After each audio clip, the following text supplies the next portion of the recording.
Okay, sure.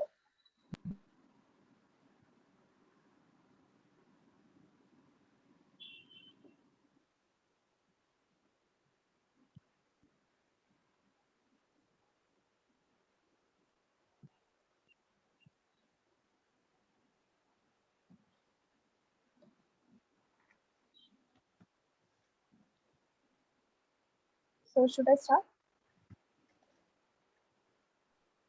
So, Khushbu, you can. Sure. Thank you. Good evening, everyone. I hope you all are in good health. So this session is being organized by the World Cybersecurity Forum as a part of 3 days short-term awareness course on cyber domain. World Cybersecurity Forum is a globally prestigious cyber consultancy and web community that tends to create awareness in regard to various internet issues and goes on as a wellspring of techno-legal information for professionals, students, teenagers, and middle-aged civilians around the globe. As a dedicated cybersecurity platform, WCSF has been catering unbiased information to professionals on countless security challenges that they came across every day. So, this course aims to educate people about the importance of cyber domain and information technology in the digital age. As the technology is evolving rapidly, so human beings are, and during this expedition, all are facing a lot of obstacles in all senses. In today's session, we will discuss the need of cybersecurity in 2021.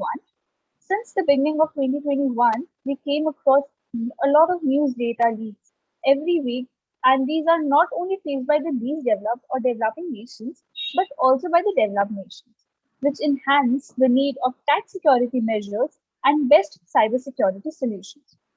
This session will be delivered by well-known cybersecurity expert Mr. Dinesh O Bareja, who is a consultant, advisor, professional guide, and a mentor in cybersecurity. He is the CEO, COO of Open Security Alliance from the last 12 years.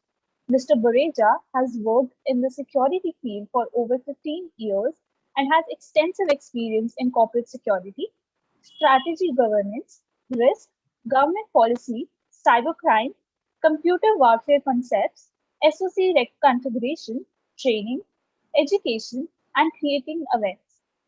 He was engaged with Jharkhand State Police, Cyber Defense Research Center as Cyber Surveillance Advisor, and with other organizations like Bombay Stock Exchange as technical member, IGRC, founder of the Indian HoneyNet project, mentor, and advisor to the Ground Zero Security Conference and the Cyber Peace Foundation.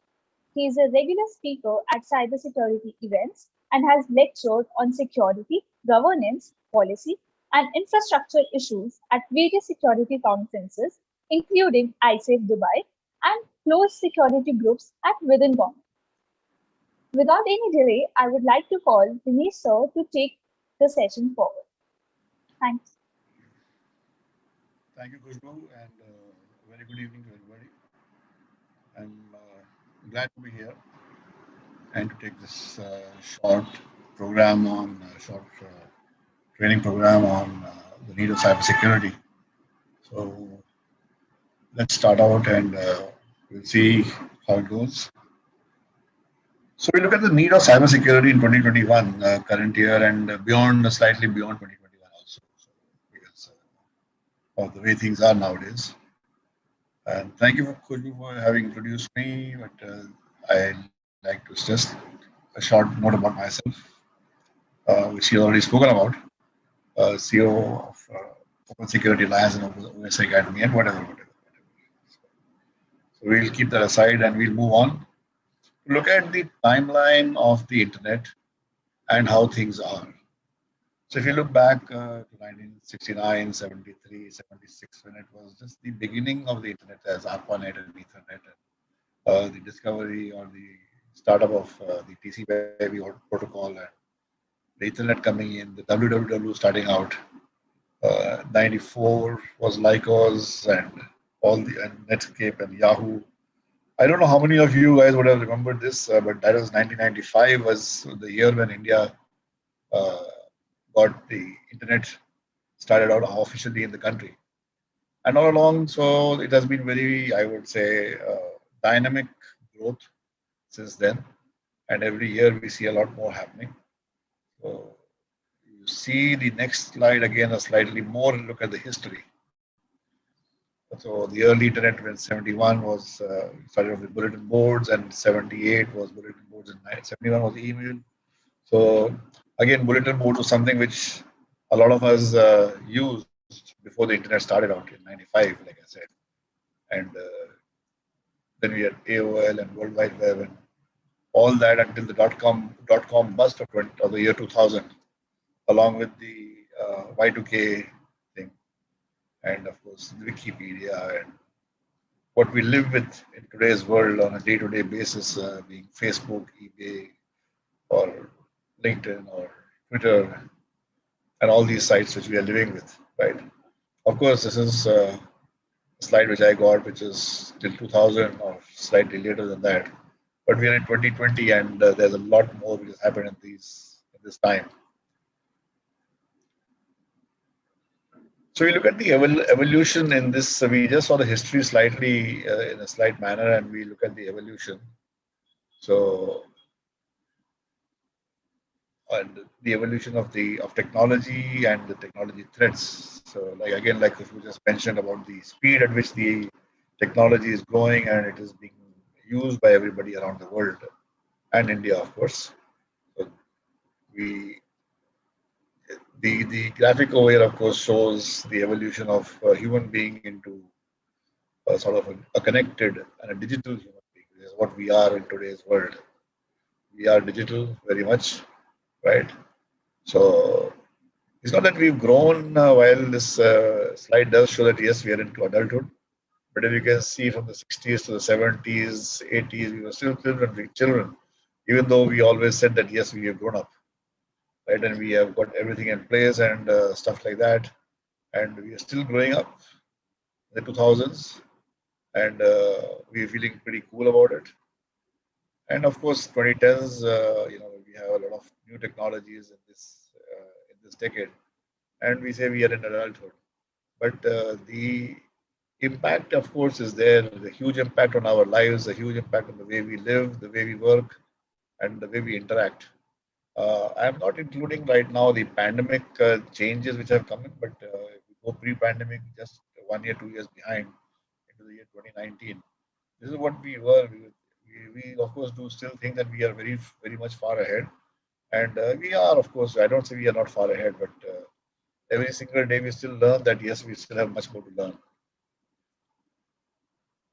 So if you see from the 90s to the 20s to this current decade, so it started off, of course, in that area when we saw its unsophisticated attacks, script kiddies, moved on to hackers becoming about more sophisticated, and then looking at attacking companies and attacking countries.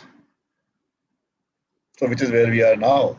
So we have got things like APTs, we have hacktivism, we have anti-thefts, we have insider thefts, we have got you name it, and it's in a different variation, and every single variation, and every single, I would say, imaginable or unimaginable form.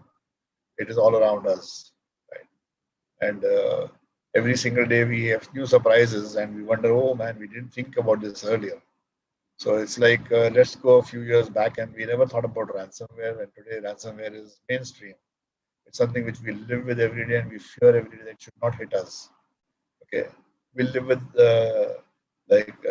being hacked or our data being leaked out. Our data being leaked out from the on the country level or the individual level. Either which way, it scares us, and we just we pray, and every day we say thank you when we go to sleep. Thank you God for making us a target for any of such things. And when it happens to somebody next door, it's the same thing. So it's again like the COVID thing, for example. Today we are living with COVID all around us, and fortunately, as all of you who are listening to me and myself and my family too, and your families, we are all safe, and we are blessed to be safe, I should say. And of course, we have all seen near and dear ones and friends and unknown people whom we know or celebrities who have passed away in the last year and a half. and we feel, of course, we feel about that. It hurts us, yes, and it also makes us say a small silent prayer that we were not on the list to be taken away from here. So, in the same manner, this is the same sort of thought which comes to us when we are, looking at our systems, we are looking at our network, we are looking at our business, which is dependent on IT technology, IT, and we are able to run it, and things are going well, and we do not have an incident. But this is how the evolution has happened in terms of technology and in terms of technology threats, moving from unsophisticated attacks. So, like you remember the "I love you" virus, which did nothing. It did nothing at all, but just put out that message "I love you." And of course, that kid who had created it had to go to jail for that. But that was, as innocent as it was. And today, when we have things like, just let's take yesterday and the day before, we have things, we have the solar winds attack or the Kasaya attack, uh, or just the day before yesterday when we had the outage, the internet outage, and it was again said to be a said to be a, what do you call it, a supply chain attack. uh, but that's how it is. And looking at it slightly more from the Verizon data breach investigation report, you look at this and you see there is hacking which is growing and growing exponentially.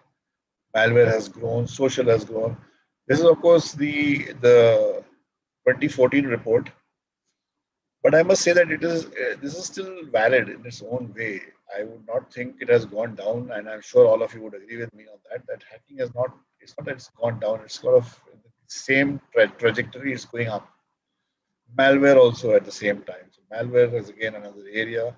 Social hacks, I think, would be a slightly better, slightly more, steep in terms of growth. Physical, yes, there is a lot of control on physical, no doubt about that. We see CCTVs, we see biometrics, we see all that in place. So taking care of physical threats and risks. Okay, but misuse of technology again.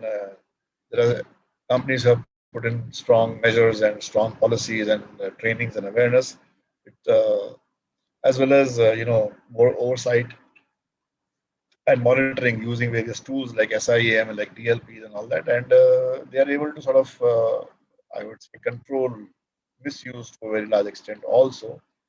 So it may remain flat in that manner, as errors, of course, again, are areas which have not shown growth, I would say, between this period till now, but slight, I would say, still growing, not very steeply, in the same at the same level, at the same as it is showing over here between 2010 and 2013, at the same level. But I would expect it to grow more, become a bit more steep, as people are currently working remotely, and we will wait for the Verizon report to come out next year, and then we can see the trend over there.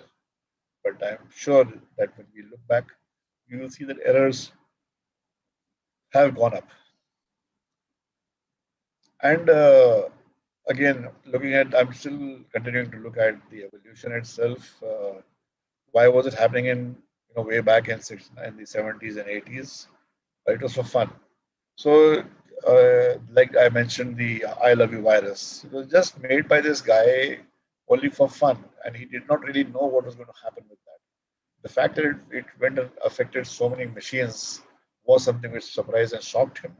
At the same time, surprised and shocked everybody else that, oh, this is something which can happen, right?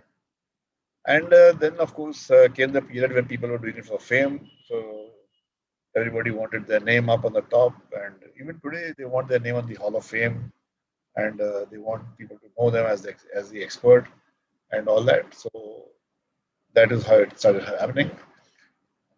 And with time, people started realizing that you can make money. Okay, so we started looking at between 95, I think it was 98, 99, or 2, 3 years after the internet came into this country. That is my sort of point of reference. So I remember seeing those mails from the Nigerian guys. Where earlier mails used to be that, hey, I am Prince so and so and I need to get the money out of the country, etc. People are still following for that same trick, and of course there are different variations. And that is why it says people started looking at the internet for fortunes. So whether it's an individual looking for fortune, it is a group or a gang which is looking for fortune, for building their fortune, or it is a country like North Korea, which has sort of, I would say, sucked in billions of dollars to fund themselves, or the ransomware gangs which are pulling in millions again, right? So these are this continues and it grows, and of course there is the, I always talk about the BEC attacks, the business email compromise attacks, and as we move now, we see a lot of force coming into play. So force coming into play, nation states and non-nation groups which launch targeted attacks for strategic purposes. And the first such, I would say, instance came up with Estonia, when Estonia, the country, the financial system and the bank and the government systems all were, put down through DOS attacks, and nothing could happen, and all transactions stopped.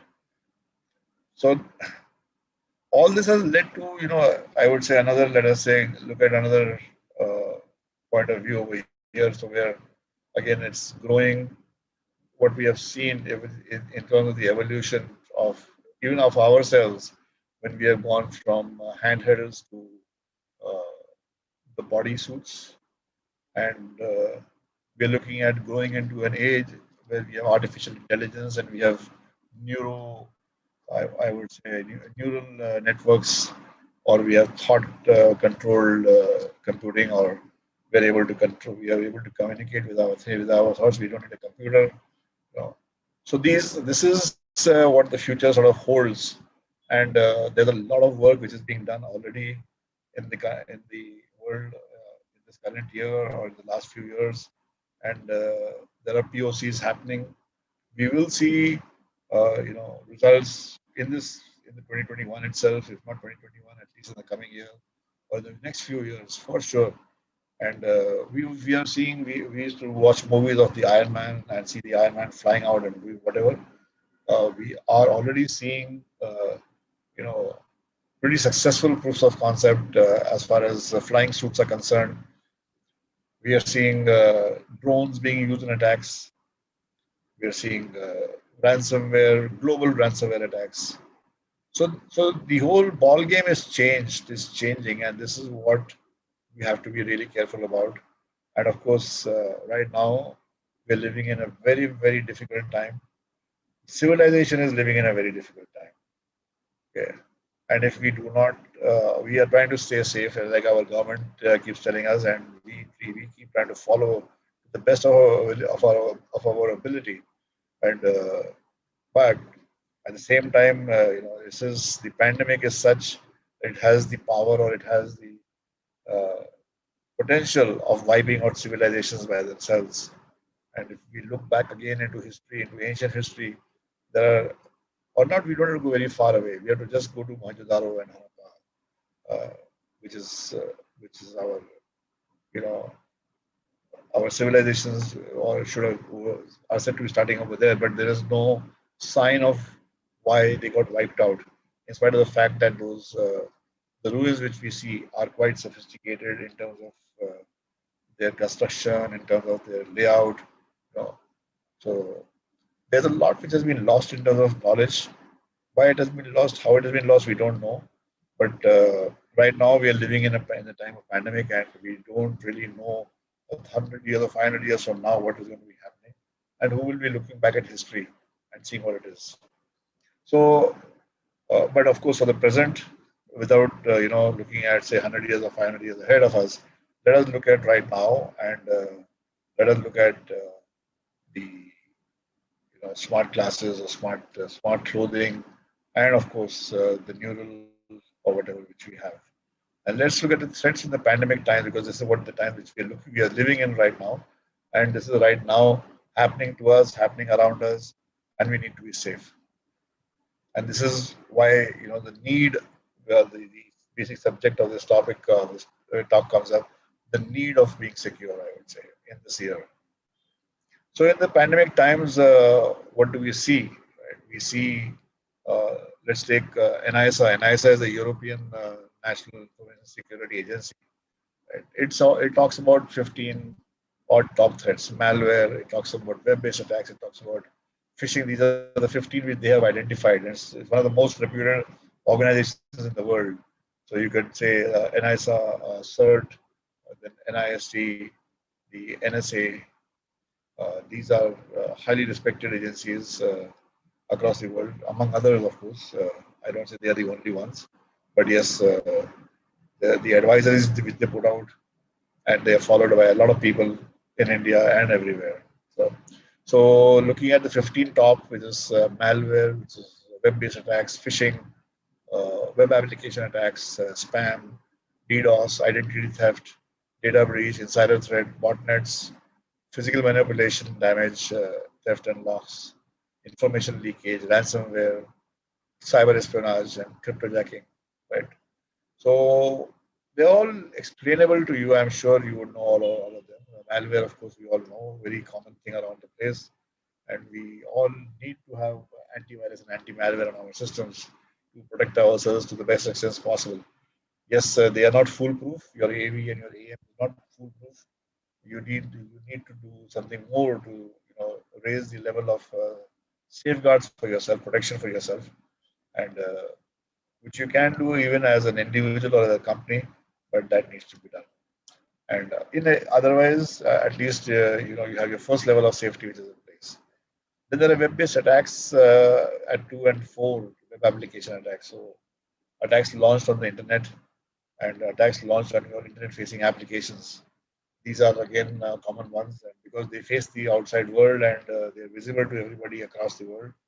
So people who are there, do take advantage of the loopholes which are there in the development, in the website development and whatever. Then of course, email-based phishing is there, spam is there. These are again email-based, I would say, attacks, and they are the most common attacks. And if you see, go through, like try to compile the modus operandi of most attacks across the world, you will find that phishing or spam is something where it all starts from. And once they once the attacker gets is able to catch you through this, it moves on into your network. Then there's DDoS attacks, which is distributed denial of service. So again, something which is of course launched from the outside to make your website or your business unreachable. And if you are an e-commerce company, it is it's not what you want. You don't want your business to be unavailable for even a minute, because you would be transacting some business or the other. You would be billing something. Identity theft again is something which is taken away, through a phishing mail or even social engineering or whatever. And so maybe you lose your Aadhaar card or your social security number or your PAN card and your phone number and your name and address. Somebody picks it up, creates, clones your identity and uses it to do whatever. Data breach, of course, or a data leak, and which can happen once somebody is in your network through any which way, any malware, keylogger, stuff like that. And the insider threat is something which one has to be really careful about, because uh, disgruntled employees who are there, employees who are unhappy with you, may do something wrong and mess up your systems. Then there are botnets. Again, there are malware-based networks which can wreak havoc on your system, on your network or your systems, and physical manipulation, information leakage, ransomware. Again, areas which we all are facing every day, and cyber espionage, of course, very much in the news as I talk to you. Uh, Very much in the news, being discussed very hotly in the Rajya Sabha, in the Lok Sabha, and across the world, in most governments, most countries, and are out of the fallout which is now caused because of the disclosure of the espionage tool which is developed by the Israeli company. And finally, of course, cryptojacking, which is there. So cryptojacking basically means that a hacker takes over your system and uses the resources to do Bitcoin mining. So, so you lose out on on your network time and whatever, and the hacker sort of makes Bitcoins using your resources. I would like to add one more point over here. That is number 16. I would say would be supply chain attacks. So supply chain attacks are relatively new, and of course, this ANISA report. By the time it was made, it was or it would have been the supply chain was not a big deal at that time. Supply chain and cloud are two areas where one has to really again be careful and look at very closely just to be able to make sure that you know stay safe. So supply chain, we've seen recently, and I will talk about it later on. So supply chain as well as the other attack. So mapping the landscape. Okay, what happens is that you have your objective, or not you. I would say the criminal or the threat actor has the objective has an objective, right? Which has to be taken up and goes through stages of delivering or creating and delivering the attack payload, right? Exploiting it, doing the exploitation on the network, exploiting the network and installing and then achieving the objective. I don't need to sort of actually go in and explain every single piece over here, but I will just do a top level this thing. So when we say delivery, we are talking about creating the payload or creating the malware or creating the attack vehicle, right? So it can be a phishing mail, it can be an SMS, it can be creating a false domain, uh, spoofing somebody's email address, attacking through using I would say an insider, infecting a system with a keylogger, whatever, some system or the other, some way or the other, of trying to get into your network. Right? You get into the network and use brute force or use a drive-by compromise as use an exploitation technique, basically, right? And obtain persistence or obtain an input in or put input. Sorry, obtain a foothold in your network. I have a foothold in your network. What I do is I use a backdoor or I use some other system. I do lateral movement in the system, right? I use the Trojans. I use whichever way, and I achieve my objective. So my objective can be uh, stealing data. My objective can be financial fraud. It can be to take over your bank account. It can be just to encrypt your system and ask for a ransom at that time. Or it can also be to, I would say, exfiltrate information about you, about your contacts, and which I can use later on. Uh, so this is and this is a standard thing which is happening for many years and it's happening now. The only difference is that it's now happening at an alarming rate. The rate is growing. The rate is growing, and one would have thought that okay, in a pandemic, the criminals would sort of take it easy and not attack people or whatever, and at least sort of humanity or humane thoughts. But no, uh, they went around attacking hospitals and healthcare units, all that, and which got in the beginning of the pandemic, it led to outrage. It died down for some time, but then again started up again.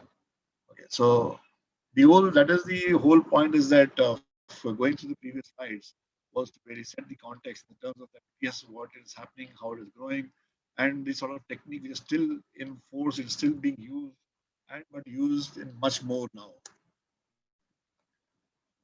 So you see the same Interpol assessment, it found talks about online scams and phishing, disruptive malware. So you just see the sort of percentage of this thing, the highest being phishing scams and frauds. That is the highest sort of number of attacks or threats as far as various countries are concerned. So this is from Interpol and talks about online scams and phishing, which are basically impersonation of government of health authorities, which use maybe COVID-19 as a lure, as a subject. disruptive malware is like things like ransomware and DDoS attacks, right, against critical infrastructure or healthcare institutions. And the whole idea is to get a maximum amount of ransom out of the organization. And they have been making good money during this period of time. So data harvesting malware again is there. You're using COVID-19 again as a lure. So you have which sort of malware which infects you, and maybe it will take away your this thing. Or you have malicious domains like with COVID keywords. And you see from February to March 2020, there's 569% growth in malicious registrations of domain names. Malicious domain names basically using COVID keywords. And that includes malware and phishing, and a 788% growth in high risk registrations. These percentages are from Interpol, and I put it in just to sort of give an idea of the size of growth, or I would say, or the size of the threat which has grown.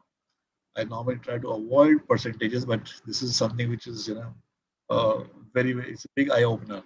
In the same manner, if you remember a report from the government of India, which talked about a 2,000% increase in attacks in the country over the last year and a half. So these are very, very high numbers, and while that is a general numbers, fair enough. But the point being is that one has to be really careful and look at the big picture and see, okay, this is a sort of storm, which is not I should not say a perfect storm. I would call it, a sort of a dirty picture storm here, which is coming up and threatens our life and threatens our work at the same time. Then finally, there's misinformation. It is still, pretty low on the Interpol scanner, but we do know the amount of fake news or the fake information which is floating around on the internet, floating around through WhatsApp forwards and whatnot. Ever since the pandemic started, we have seen, I don't know how many variations of the origin of COVID, the way to treat COVID, the different medicines which would be effective, or the different vaccines which are not effective. And so much so that when we are going to get ourselves vaccinated, we've been asking people, which one did you get? As if, uh, we know about the vaccinations, or we know about the efficacy of vaccines, whereas we don't know anything. Rather, even I would dare to say that a lot of researchers also are still trying to, put data together to be able to understand what this pandemic is really doing and meaning to do, or what is going to happen. Like as I talk to you right now, we are still saying that we may have a third wave. We never said we may have a second wave because we never thought we would get it. But it did come up, and then a few days later we said, "Oh, this is a second wave." Oh my God, we realized it after it hit us, and after it hit us badly. Okay, now we are prepared, or are we prepared? And will it come or not? Is again a big question. But that is the pandemic, which is beside uh, the point right now. But yes, it affects us because there is a cyber, I would say, threat, a cyber risk which is associated with the pandemic, every which way, every which way at all. The healthcare system, the the delivery, the supply chain, and which has also been contaminated, as we saw a couple of weeks back. We saw, uh, spurious vaccines having been delivered. So the control, how it does work, or we saw, the reputation attack on the Arogya Setu app. So this is again misinformation that, okay, this has been hacked, or this data has been leaked. Uh, so like we are right now, the Pegasus leak, for example.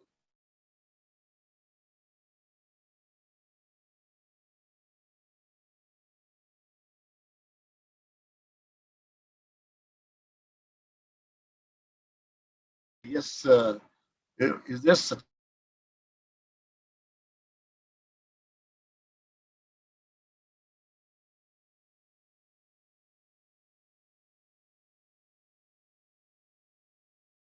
we have to be prepared for that. Yes, all along we've been saying that yes, it should be there, it should be there, it should be there. But are we prepared for it? There are, threats which are there, which are looking at staring at us in the face, and we still sort of don't take it for granted. We don't do anything about that, right? Which is where we have to change our mindset. As an example, look at this advancement in healthcare. Yes, we are looking at increased lifespan. At the same time, we're looking at DNA manipulation, which would increase lifespan, or we're looking at designer babies. Now, how does it work? Why is it cybersecurity? Because there is a very huge element of data analytics over there, which has gone into building the framework or the methodology of doing this, or providing the intelligence to do this. We are talking about robotic processes in terms of surgeries. We're talking about robotic processes in terms of diagnosis. We are doing telemedicine. We are doing all this. We are bringing it in. We are building up those things. But we are building. Yes. Are we securely building? No. Most reports say we are not securely building. We are just building. And that is where the risk lies. And that is where we have to step up. Right. That is what we call when we say ever evolving and dynamic threat landscape. It's not stopped for us. It is not stopping for a moment. It's just evolving dynamically as fast as the technology which we are, adopting. Every 3 or 4 or 5 months, we go and change our cell phone for a newer one with better features and more fast and, better memory and better performance and better cameras and whatever, right? So that's the dynamism with which we are leading our life. But we are not using the same dynamism in our thought process to do something about this or about this. When we say look ahead and make your moves individually or as a business or as a government. So if you look at the, what do you call it, our track record, is our track record good? Or is it, it is good, okay, if we are happy with being reactive. The effort which we put into really sort of, recover from an incident or try to put things together into right place, in the right perspective, is huge because we are reactive. We have to go, we have to clean up everything and, do a post-mortem and then make changes and do this and do that. Instead of that, if we had just put in an extra screw, things may not have come apart when we were building it, right?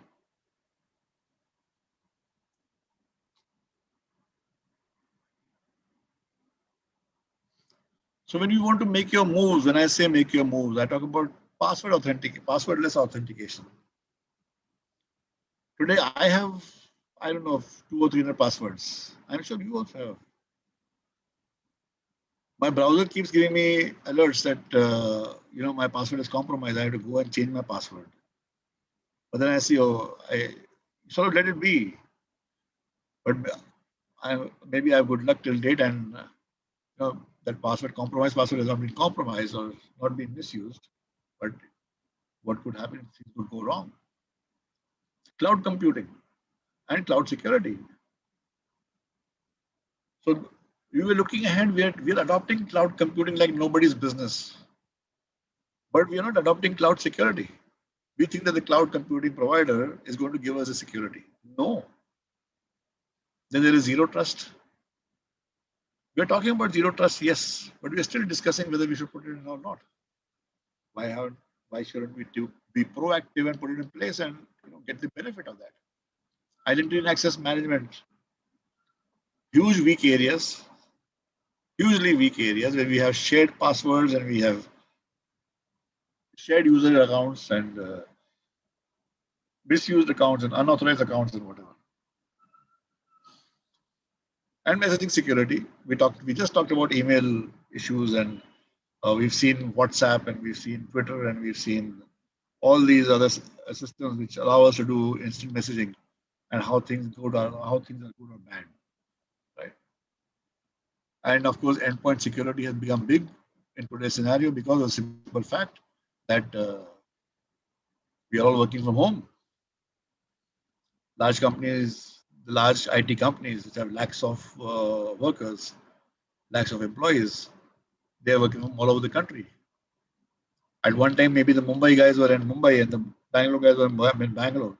But over a period of time, they have gone back to their hometowns, which is all over the country. So today, you does the organization know where are those 1 lakh or 10 lakh employees, in which city, in which village? That is a huge challenge. The second huge challenge: how will they manage them, right? And then there's a security perimeter, of course, which has now taken a hit. And is there a perimeter anymore? We don't know. It is not visible. Endpoint security is something which we are already concerned with because all these boys and girls are working from home. And like I just said, the home can be in the city, maybe near where they were working, or they keep traveling up and down. Automation is very much sitting right at our doorstep. UAVs, vehicles, and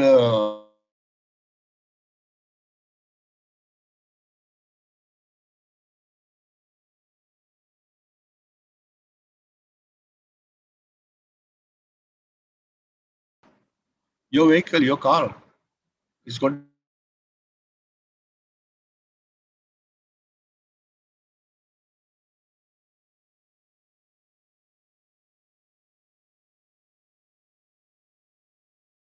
Question: trusted third parties.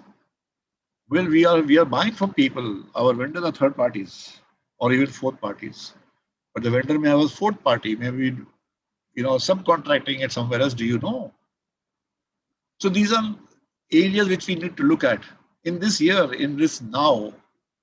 We don't have to wait for the future because of the simple fact that the threat is manifesting itself every single day. SolarWinds was a trusted third party for so many years. One fine day, they sent out a malicious update, leading to thousands of companies across the world being compromised. Let us wait and see if there is going to be a class action suit in the US and who will hit them and for how many millions of dollars. Then there is Fastly and there was Akamai, what we call the content delivery networks, which are the companies which sort of uh, are a boon for people like me with my small website and keep it protected from DOS attacks or malware attacks and stuff like that, and make sure that it is delivered quick by caching my website content and delivering it in a shorter period of time.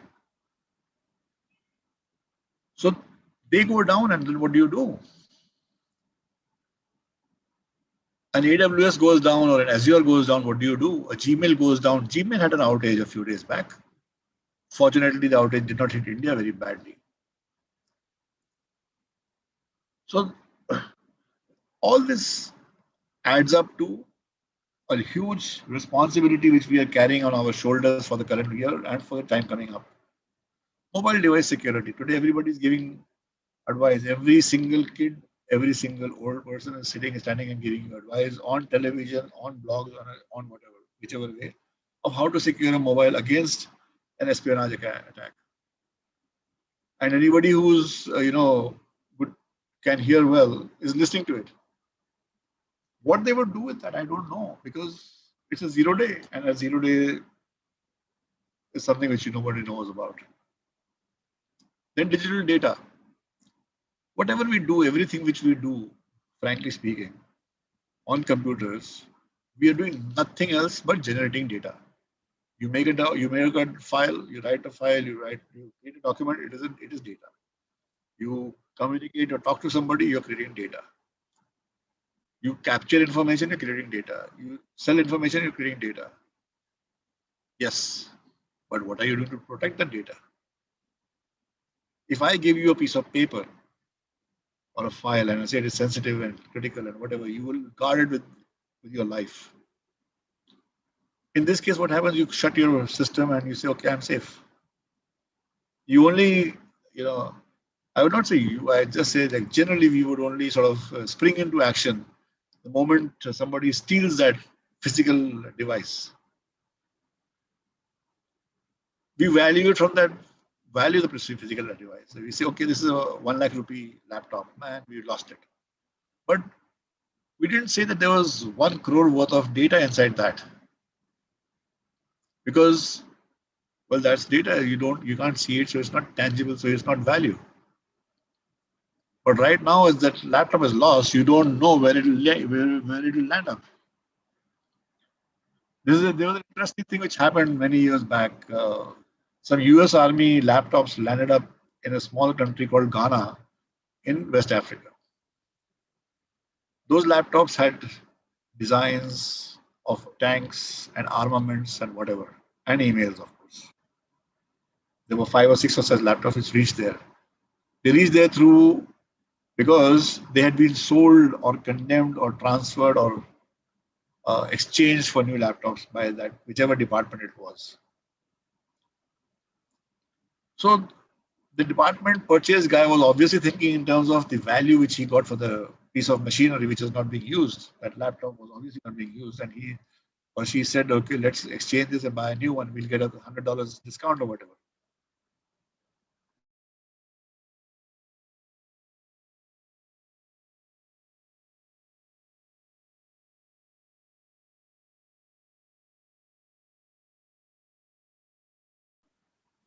Once you're in a connected car, yes, I can go to the internet, go onto YouTube, search for uh, a video which shows car hacking on the highway. So where some guys were sitting far away from the car, and this car is driving down on the highway in the middle lane at about 120, 140 kilometers per hour, and they take over the car. So you can imagine what can happen over there. And of course, supply chain. We talked about supply chain, and supply chain is hot as I talk to you. It's very, very hot.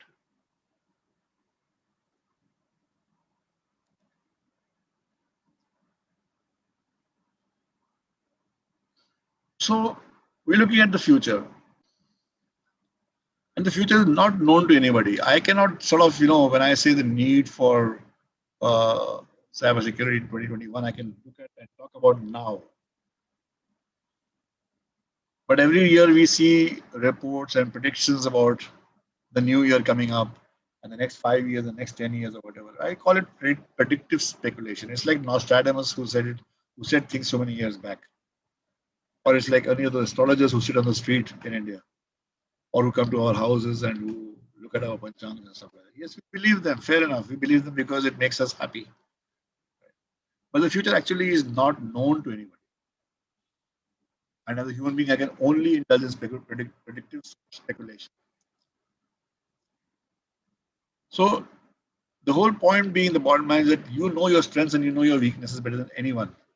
And we see it every day when we look at ourselves in the mirror, or if we are sitting having a chai coffee or something, right?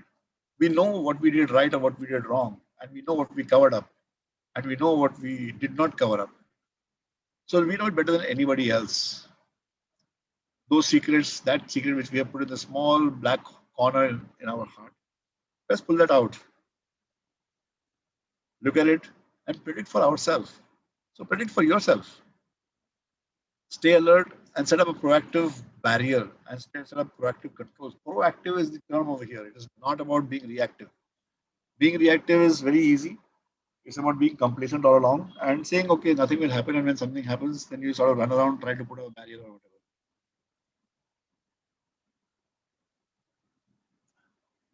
But big threats, big risks, which we need to look out for in the short term. Supply chain, right on top. Examples of SolarWinds and Kaseya. Cloud, AWS and Azure. Outages in the cloud. Global outages, Akamai, Fastly, they brought down the internet. So this is so fragile. I would have liked to also put the global underwater cables carrying internet. I don't know whether you are aware, this was about 5 or 10 years back. There was a big cut in the internet cables around somewhere near the Suez Canal.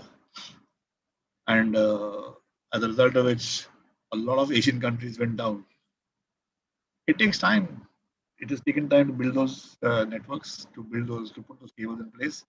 It takes time to take them out and to repair them. And of course, they are there and people know it, and it's public knowledge. And it's anybody's guess when you may have another uh, mad, I would say megalomaniac like Hitler or somebody who comes along and he sort of does something bad on that.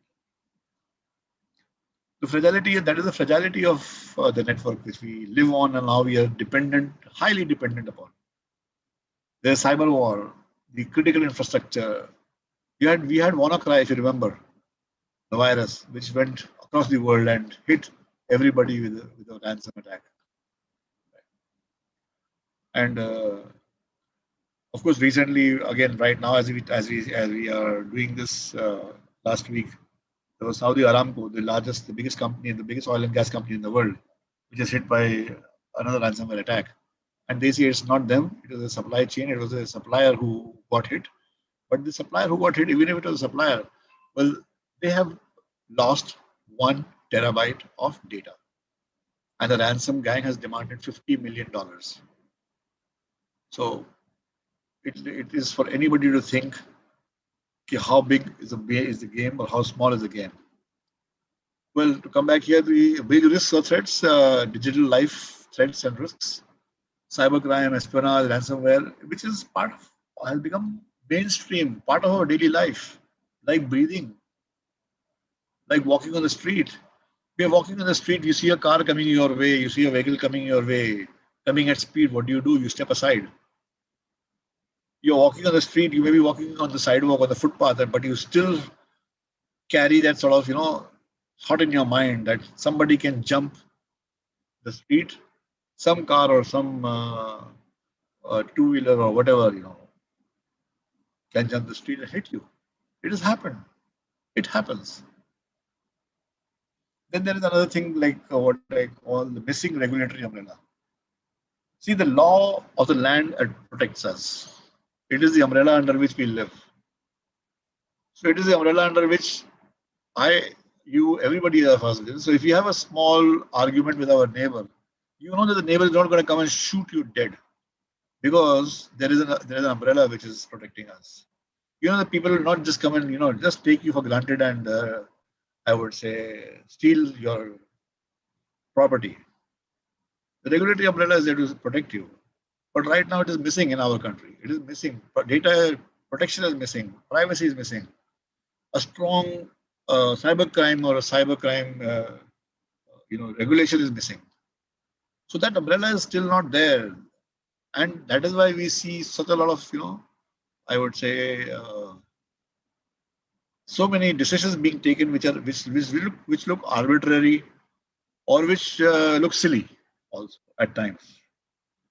I would not like to sort of go through an example of a silly thing, but there is a lot of silly stuff which is happening. And if you just apply your mind when you look at the various news articles which come up, you will sort of be able to know that. And regulatory umbrella, for example, now let's take the few places in the country which are well known for cybercrime. Uh, People over there have made fortunes, boys and girls. Their families never said anything. Their parents, grandparents, nobody said anything. Even though the parents and everybody knows that they are making money through illegal means, through crime. So this is, there's a lot which is missing, and there's no fear because justice is slow.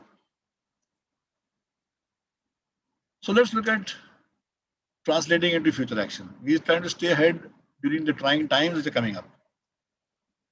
Stay safe. Everywhere we go today, we say mask up, mask up, mask up. So mask up your digital assets. Keep them masked so they're safe. Lie low and avoid online disputes. You don't know whom you're talking to, and you don't know who's going to go. Especially in today's scenario, You don't know who's going to go nuts and do whatever. So I'll give you an example of my own personal experience. You all of us get these, pesky phone calls where somebody's selling you insurance, somebody's selling you this, somebody's selling you that, and they're all scams. We all know that. Uh, and they, of course, the volume of that has gone down. But when the volume was high, I sort of one fine day I lost my temper and I abused the lady who was talking to me, and I was shocked when she abused back. So I was using the choicest, dirtiest abuses, and she used the choicest, dirtiest ones to. And I said, "Man, this is the wrong thing to get into." And I put the phone, I cut the phone, and she called back again, and she starts accusing me again and saying this and this thing, this and that, and say, "Why I'll do this to you, and you are trying to do this, and you are trying to do that." And I tell her, "Shut up," and whatever, and I stop. I sort of again cut the phone off, and I blocked her number. But she called up from another number, and this went on for about 4 or 5 days, and I was, frankly speaking, I was just too stressed out with that phone call to do really good, okay work in that period of time. So the whole point too is to lie low, yes, but okay, it's not just lying low. Doesn't just mean you take it for granted and you allow the criminal to walk over you. But what I should have done was maybe I had joked something with her and blocked her number. Well, so that may have been the right thing to do, but that's what I did. Then stay clean. Again, these are things which you are doing every day. You are being told by the government, you're being told by your doctor, stay clean, wash your hands. For 2021, stay clean. At the same time, patch your machines, update your machines, make sure that you don't avoid the update. Microsoft recently came up with updates. They come up with Tuesday updates, yes. They come up with security updates also right now. Big Microsoft disclosures in the last few weeks.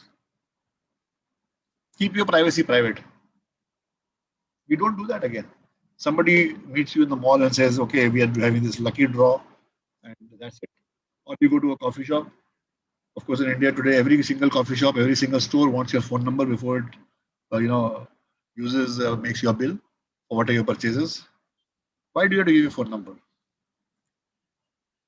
I can be standing over there. I'm a bad guy. I can be standing over there, take your number. You may be a girl or a boy or a lady or a man, and I start calling you. I follow you. Things can go wrong. Keep your privacy private. Monitor your posture. See what's happening. Look at your phone. Look at your machine. Be aware of things around you. Don't fall for fakes. Be aware. You see something which is too good. Go and check the internet. Don't fall for a fake because it is bound to create trouble for you. Stay compliant. Whatever policies and procedures you are supposed to follow, please follow them. Absorb news and data and make informed decisions. Don't just listen to somebody just because somebody said it or the university or WhatsApp said it to you. No. Remember, conflict is 24/7, 365. Conflict is happening. Countries are already in conflict with each other. Companies are in conflict with each other. People are in conflict with each other. Silently and with noise. So overt and covert both is happening. Just be sure that you don't, get into it and like they say, friendly fire. You don't get caught in the friendly fire. In the crossfire, sorry, not the friendly fire. You don't get caught in the crossfire. So the bottom line, very simple. 2020, there was a spike in malicious activity, and it continues in 2021, and it is growing. In addition, we are seeing systemic or design weaknesses being exploited. So solar winds, these things are all systemic. They've been there for many years now. It's not that they've just been made, but somebody has been doing a lot of hard work and stuff. Lucrative criminal activities are looking like mainstream technology issues. Lucrative activities, business email compromise, spam, phishing, ransomware. It looks like something which is happening on a day-to-day basis. Is some like I am in the cloud business, somebody is in the security business, somebody is in the router business, somebody is in the firewall business, and somebody is in the ransomware business. So there's no distinction between individuals or entities for attacks by state or non-state actors. Anybody can attack anybody. Anybody's out to attack. Just and it's not necessary that you may be a bank and so I'll be able to get money from there. No, you may be anybody and I can just get your contact list, and that's it. I'll start spamming them. There's no concept of civilian casualties in cyber-based conflict. Like I said earlier, stay low. Keep your counsel to yourself. Conflict is on 24/7 by 365. Don't get caught in the crossfire. Of course, safe computing practices are your best weapon. Nothing else, no firewall can really save you, nothing can save you. Your first line of defense is safe computing. And be careful. All that glitters is not gold. So thank you very much. This is what I had. If you have any questions, I'll be happy to take it ahead. And if you need to contact me, this is it. My contact information available to you. Feel free. You're welcome to contact me via mail or any communication method. Keep the phone as the last resort unless it's a life and death situation. I'm not a doctor, so I don't expect life and death situation, but this should be good enough. Thank you, sir. Yes, Kupu, It back to was you. a very, yes, sir, thank you. Thank you, sir. It was a very it was very insightful to hear about cybersecurity and its needs. So there are a few questions that our students want to ask. If you would like to answer, can I raise them? Sure, sure. So Miss Anjali Pandey, she asked, so how good do you feel that Indian cyber laws are to control these types of cyber attacks? So if the laws are not sufficient, then what kind of changes you being a cyber security expert would recommend? No, see, it's not about a law being good or bad or whatever. Every law is good as far as it has been created and for the situations in which it is created and when it was created. The thing about the internet or cyber in today's day and age is that it needs to be dynamic, and frankly I don't know how it will be dynamic also, because laws are not cannot change like a policy. Okay, so Yes. so that is how it is now. What areas need to change? Well, the biggest area today is data protection. And when we say the data protection policy, or the fallout of that is the privacy policy, which is currently with the parliament again. And the that is one area which is needed very, I would say, badly by the country. The reason of it being needed very badly by the country is to have a law which makes you declare that something has gone wrong with me, which doesn't allow you to hide behind a curtain and just quietly, sweep it under the carpet, because the repercussions are huge. The data stolen from your company can affect me anytime, anywhere. So, supposing you've got my complete personal information and somebody steals that along with thousands or 10,000 other people. Let's take a company like Just Dial was hacked. Okay. Yes. Or Just Dial has got tremendous amount of information about companies and about people. Right? So that can be used by any threat actor to create sort of a campaign to spam, to phish, or to any which way sort of compromise one or two people. And let me tell you that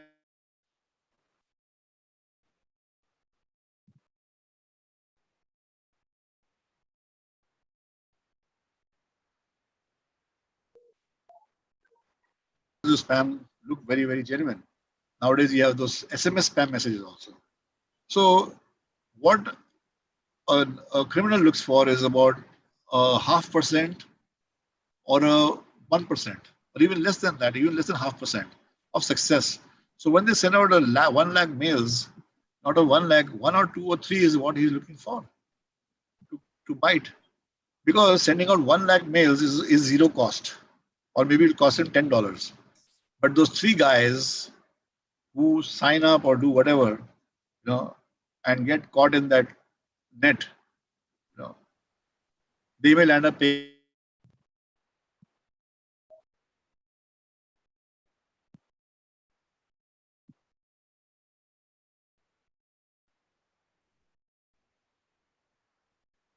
If you look at the attacks which are happening today, uh, we are not prepared for any type of legislation or strong focused legislation to take care of that sort of attacks. Even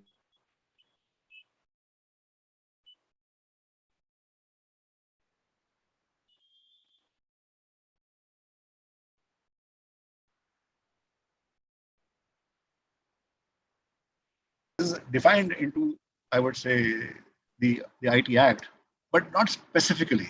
Stalking can be in so many forms. Ransomware can be delivered to you in so many forms. It can be your own, a strong and a smart advocate can make it sound like your own mistake. But how will you go and find that ransom attacker? Uh, and if you do find that, for example, let's take that those villages in Jharkhand from where the cyber crimes are mainly this thing. What happens to them? Or what happens to these fake call centers which are being set up? How strongly can they be prosecuted? So, so these are issues, and there is a lot of discussion already happening.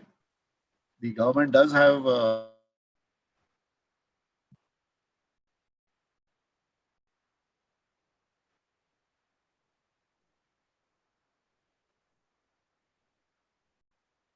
different opinion on that. But let's keep our fingers crossed, is all I can say.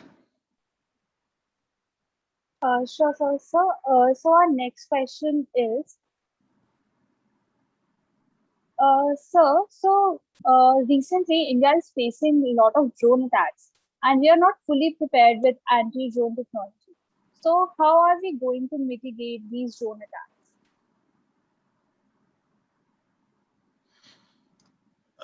Another, this is a very tricky thing because we don't have the infrastructure. Simple. Yes, sir. We don't have the infrastructure. We so we'll have to live with it. And just like I say, is pray that things don't go really bad. But I think that our honeymoon period is coming to an end. When I say honeymoon period, I mean that okay, the attackers have not been looking at us, and the profit-making attackers have not been looking at us. So let's say possibly because the Russians think of the Indians as friends, and so the Russians attack the US much more. The North Koreans are again the second sort of country which does a lot of attacks. Maybe they also look at the US as a larger, and a more lucrative target than India. But we have very, I would say, unwanted friends in our neighborhood who are not anywhere good, but they have small cyber armies, and a small cyber army can do a lot of damage also. But to answer to come back to the question, sorry, we have to just live with an unfortunate fact of life and hope nothing goes too bad for us, because uh, but there is the only hope which is there is that there are 3 or 4 internal networks which are country specific networks which run within the nation itself. So that is our only hope, that critical infrastructure will continue to run because of that. But our connectivity out external to the external world is bound to get lost. Thank you, sir. Sir, so our next question is, so where do you see the cyber security industry in India in the next 3 to 4 years? Right on top, right on top. It's the best business to be in right now. Yeah. And see, the IT industry, of course, we all see unicorns and whatever being created in IT industry. We're yet to see any unicorn being created in the cyber security domain. But recent there's this company Lucidius, which is now Safe Security. They got $33 million investment just last week. or this week itself, possibly. It was announced this. It was in the news. So Yes. the CEO calls himself a unicorn. So unicorn, sorry. Yes, sir. So which means he would still be maybe a unicorn soon. So there is hope, yes, and there's a huge market. Frankly, there's a huge market which is growing, and as I have just sort of mentioned in the earlier slide, which I was talking about, these areas are areas which we have not even looked at. And one area which I also don't mention, or and a lot of, I would say mostly, nobody mentions it uh, in talks or in presentations, is what we call OT, the operational technology. The When we talk about the industries like critical infrastructure, like oil and gas or power sector, railways, the OT networks is what we don't talk about. All of us talk about, when we talk about all these threats, this and this and this and this is whatever we are talking about IT. We are not talking about OT. Yes. That is another area which is huge, and I would say dying for attention. Okay, but so you'll find people who are only in the OT business and they talk only about OT. They will not talk about IT. But that's another huge area. And of course, you add to that, you add cloud, you add all these areas, crime, cloud, investigation. There is specialization needed in all these areas. And I would say that I don't know why people have not, looked at cybersecurity as a mainstream sort of specialization, or I should not say specialization, as mainstream knowledge. Okay. So, for example, today we all use technology, and until about 5 or 6 years or 10 years back, a lot of us would feel scared of using a laptop or a computer. Okay, Yes, sir. today it is just like second nature, right? So we learned it along the way, and we should have the same thought about security also, about securing ourselves, because we're not looking at creating systems. We are looking at keeping ourselves clean. And cleanliness is godliness, like we all know. And cleanliness means your hygiene is good, you will be a healthy person. In the same way, you keep your system healthy, clean, it will be healthy. So, Yes. but people think of it as high technology and whatever, and they stay away from it. And I don't know when will they sort of start understanding that what they only need to do is to apply some common sense to it. Thank you, sir. Sir, so our last question is, how will the cybersecurity threats will increase if AI is given legal persona? So should it be given or not? If AI is given, Sir, if AI is given a legal persona, a legal status.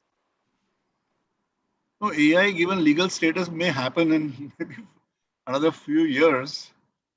Okay, but until then, AI has to depend on human interface or a human input for at least growing up.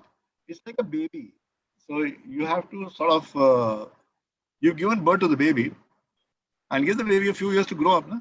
Before you say that okay, now you're 18, so I can give you a driving license and you can get your Aadhaar card or whatever. So allow the child to grow up, and the child has already made has done a lot of good stuff, a lot of bad stuff also.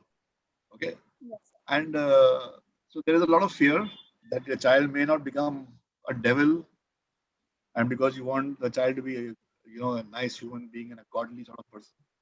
So let the child grow, give it some time, and AI says that yes, I will grow faster than anything in the world. Okay, very good, grow, but you have to grow within what they say, like the boundaries of humanity or of humane Yes, nature, I would say. It has to grow within that, and that is where the challenge is, because like they say about human bias. Okay, systems being developed right now from different countries, different people, they those systems carry that bias. And I'm not an AI person, but I do, of course, having read whatever I have read, uh, we have seen no, reports about AI not being able to sort of, recognize people of color, for example. So maybe you and me, we are not white skin, fair skin as such. We are fair.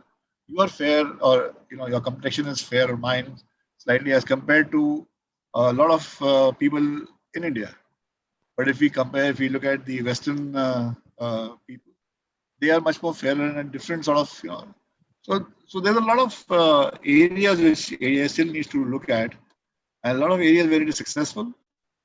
A lot of areas like mainstream, when we say legal persona, when you say legal persona, still I am sure it'll take time, because even the Yes, robots which have been created, even the robots which have been created, which are doing work of human beings, still need that sort of human input at the time. So a robot may be able to sort of replace, let's say, 100 people on the shop floor in a company, in a manufacturing setup, but it still needs somebody to switch it on and somebody to switch it yes, off, sir. or to Yes, sir. press the kill switch if something goes wrong. Sir, that's the end of the questions. Thank you so Okay, much. good. Thank Thanks. you so much, sir, and WCSF for this wonderful session. So, thank you, Dinesh, sir, attendees, and the other members of WCSF for sparing your time for the session. See you tomorrow at the same time for the next session on Indian cyber laws. Thank you so much, sir. Thank you very much. Bye bye.